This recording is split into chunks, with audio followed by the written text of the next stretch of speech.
What's up, everybody? Welcome to Podcast Now. I'm Alex, and in this video, I want to take a look at an interesting PlayStation strategy. This was something that I've seen around Twitter. I actually tweeted it myself, and it revolves around Astro and Lego Horizon. So we're kind of going back to Summer Game Fest time, even State of Play time.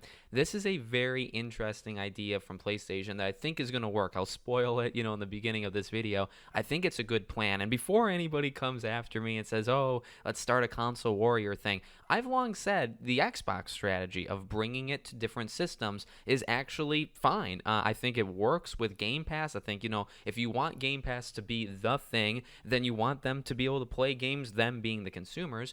You want them to play games anywhere. So if it's what Xbox wants, I think it's a solid strategy. And I just wanted to kind of throw that out there early, right? Because, Astro being a little bit more, well, it's a platformer, maybe a little bit more kid-friendly. That's an interesting strategy. But also Lego Horizon, also going for a different demographic, as well as coming out on the Switch, right? Really, those two elements are the big things that have stood out to me. Astro being, okay, look, Astro's not their biggest game, and I think that's something we all have to remind ourselves on. I know there's been a lot of talk online of, hey, you better put your money where your mouth is, right? You don't want more Horizons, you want more maybe smaller games, quality over quantity. Actually, it kind of targets a loudmouth like me, right? Not that I don't take the Horizon games, I do, but I want the games like Astro Bot. Okay, here's your chance, right? It's time to put up that money and basically shut up going forward, and I'm going to.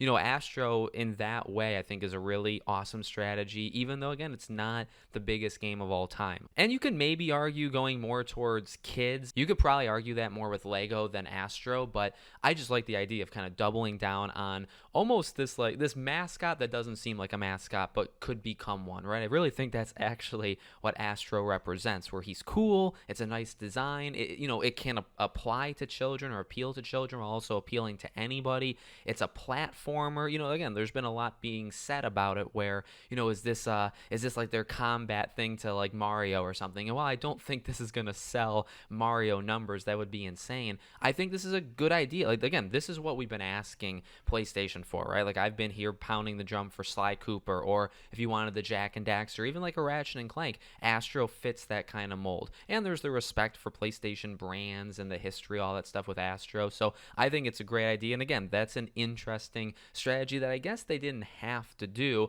Then we jump to Lego Horizon, a little bit the same, a little bit different, right? You could argue maybe targeting kids a little bit more, but that's not necessarily true. Anybody can play a Lego game, and I absolutely am.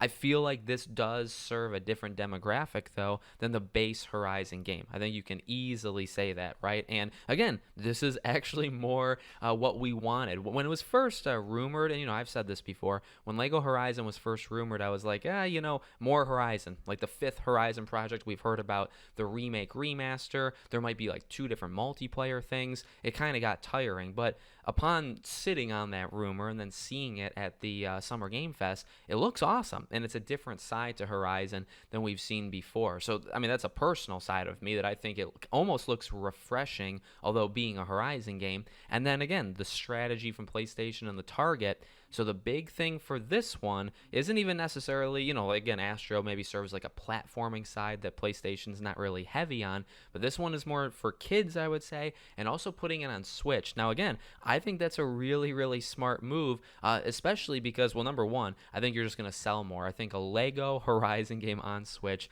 might do, or at least has the potential to do extremely, extremely well. So that's one thing. Now, is it going to get people to like jump over? Again, how I talked about Xbox, I would say the same thing for PlayStation. It's really about, I would say, what they want. Now, you could argue what they want is for people literally to jump to PlayStation. I don't know if they get that, if they're going to get that, right? That's the PC thing they were talking about that people kind of mocked them for. I don't know if everybody's going to do that. If all they want is more sales, though, without damaging the idea that, say, PlayStation games are suddenly going to be played everywhere, right? Because they're really not. It seems like a case-by-case thing. It seems, PC is going to be treated a certain way versus Xbox and Switch. So, you know what I mean? Like, that's not the goal, I think, is to convince people. And again, I'm not saying one's better than the other, say with Xbox, right? But the Xbox thing is, hey, let's put it on these other places because we want people invested in the ecosystem of Game Pass. PlayStation, well, number one, they could just be saying, hey, we want the game to sell. And if the game can sell 2 million units, you know, just by putting it on Switch, we're going to take that 2 million units, which is a lot of money, right? We'll take that. So that could be one reason. Other reason, yeah, it could be, well, look, we're not doing this every time. We have no plan, we have no need or want to do this, you know, long term.